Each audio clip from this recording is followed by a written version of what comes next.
Okay, in this series of video, I would like to introduce how to use R to draw the graphs.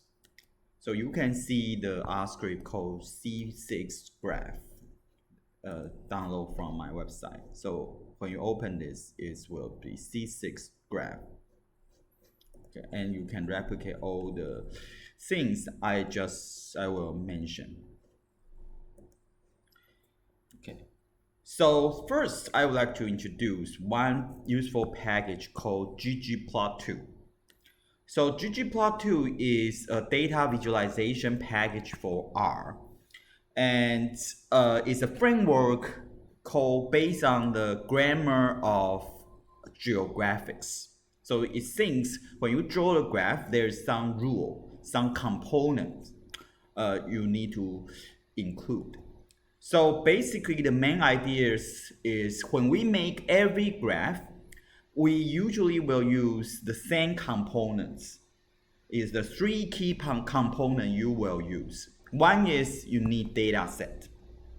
So otherwise, you cannot draw any graph. If you don't have data, you cannot draw.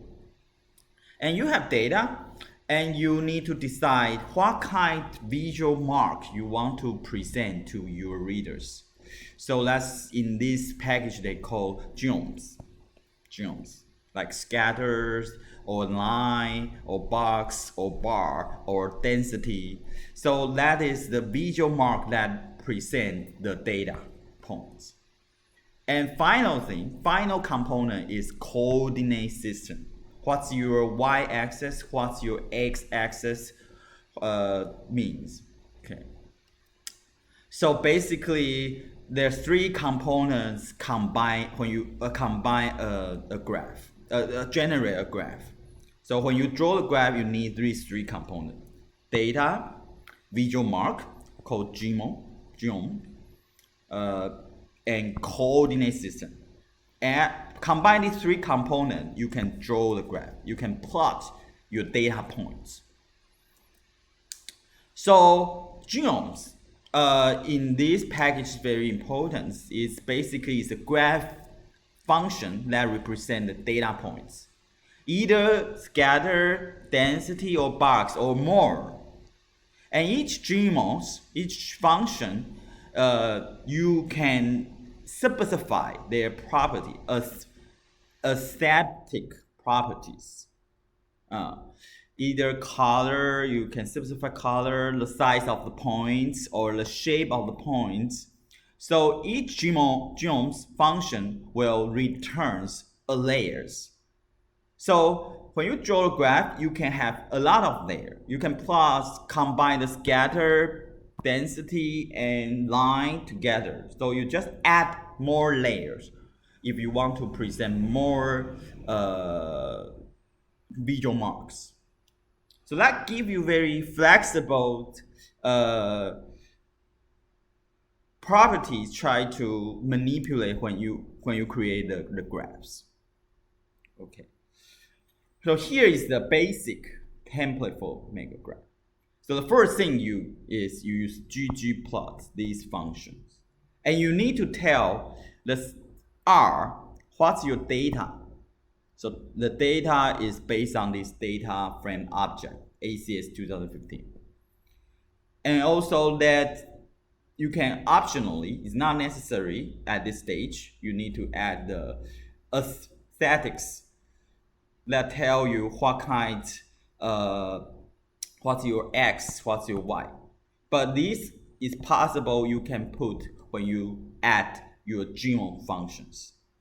But if you do that at this stage, when you put in a ggplot function, basically it will apply to all the geom layers that you will add subsequently. So we will discuss this later. But you can specify you want to use the income as your x-axis, family income as a y-axis. Okay. And you might generate like this graph. But so far, you don't add any geoms. So after you generate this, you will assign to an object, and this object is a visual object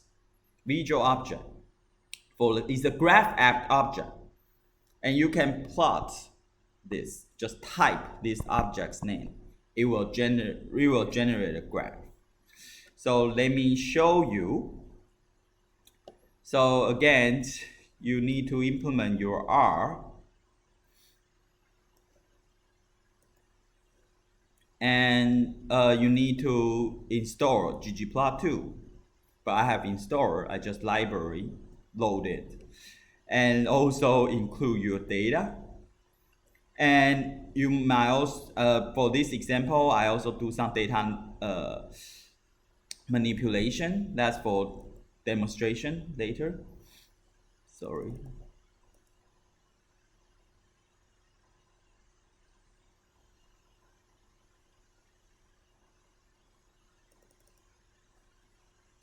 Oh, sorry. I just forgot. So this you should comment out. And you can load the data.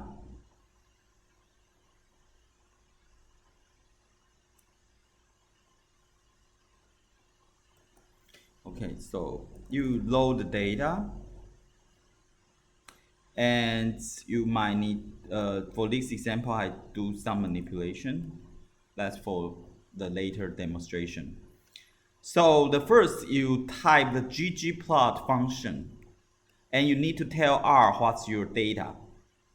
Oh, that's the data we just loading. That's our data object, data frame object. And also you can specify what's your X is the variable income, your individual income, and this is family income.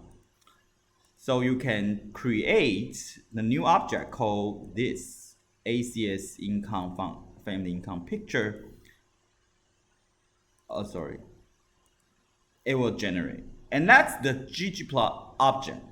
That's the object. But if you want to know it, you need to type this object's name, and you will create here. And finally, you can save it using ggSave. So just tell what the file's name you want to generate, and what's the width and height. And you need to pay attention. The folder you will save is here. So if you want to save to other folder, you need to change the path. Okay.